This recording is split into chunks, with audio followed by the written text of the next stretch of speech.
অভিষেকের ব্যাটিং ঝড়ের মাঝে রিশাদের জাদু, গিল দুবেকে ফিরিয়ে শুরুতেই জোড়া আঘাত। জাকেরের ক্যাচ মিসে অভিষেক তখন সেঞ্চুরির পথে, চোখ ধাঁধানো রান আউট রিশাদ মুস্তাফিজ মিলে। জাকেরের রিভিউয়ে ফিজের পকেটে সুরিয়া, প্রথম বাংলাদেশি হিসেবে 150 টি-20 উইকেটের মাইল ফলক দ্য ফিজের। ভারতের বিপক্ষে মহা গুরুত্বপূর্ণ ম্যাচে 4 পরিবর্তন নিয়ে মাঠে নামে বাংলাদেশ। চোটের কারণে নিয়মিত অধিনায়ক লিটন দাস মন ভার করে মাঠের বাইরে। ক্যাপ্টেন্সির ভার জাকের আলী অনিকের কাঁধে। টস জিতে আগে বোলিংয়ের সিদ্ধান্ত নেন তিনি। মাঠে নেমে বড় ভুল অধিনায়কের। মারকুটে অভিষেক শর্মাকে ভরকে দেন তানজিম সাকিব, কিন্তু জাকের মিস করে বসেন ক্যাচ।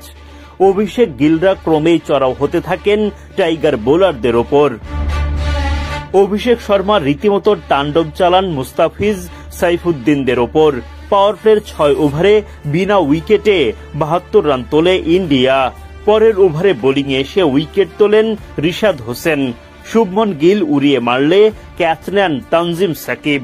77 রানে গিয়ে প্রথম উইকেটের দেখা পায় বাংলাদেশ। নাম্বার 3-এ নামা শিবম দুবেকে টিকতে দেননি রিশাদ হোসেন। তাওহিদ হৃদয়ের ক্যাচে বিদায় ঘটে তার, জোড়া শিকার রিশাদের। তৃতীয় উইকেট শিকারেও অবদান রিশাদের। তার দুর্দান্ত থ্রো বেলস ফেলে দিয়ে অভিষেক শর্মার বিদায় ঘণ্টা বাজান মুস্তাফিজ। 37 বলে 6টি 4 ও 5টি ছক্কায় 75 রান করে বিদায় নেন অভিষেক। বাংলাদেশের হয়ে চতুর্থ উইকেট তোলেন কাটার মাস্টার মুস্তাফিজুর রহমান।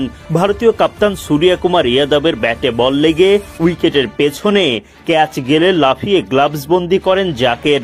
যদিও ফিল্ড আম্পায়ার আউটের সিদ্ধান্ত দেননি, তখন রিভিউ নেন বাংলাদেশ কাপ্তান।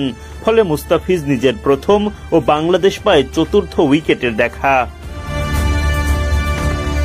তিলক ভার্মার উইকেট তোলেন তানজিম সাকিব। 5 উইকেট তুলে ইন্ডিয়ার রানের লাগাম খানিকটা টানে বাংলাদেশ, যদিও সেটা যথেষ্ট ছিল না। লড়াকু ব্যাটিংয়ে ঠিকই ভারতকে চ্যালেঞ্জিং টোটাল এনে দেন হার্দিক পান্ডিয়ারা।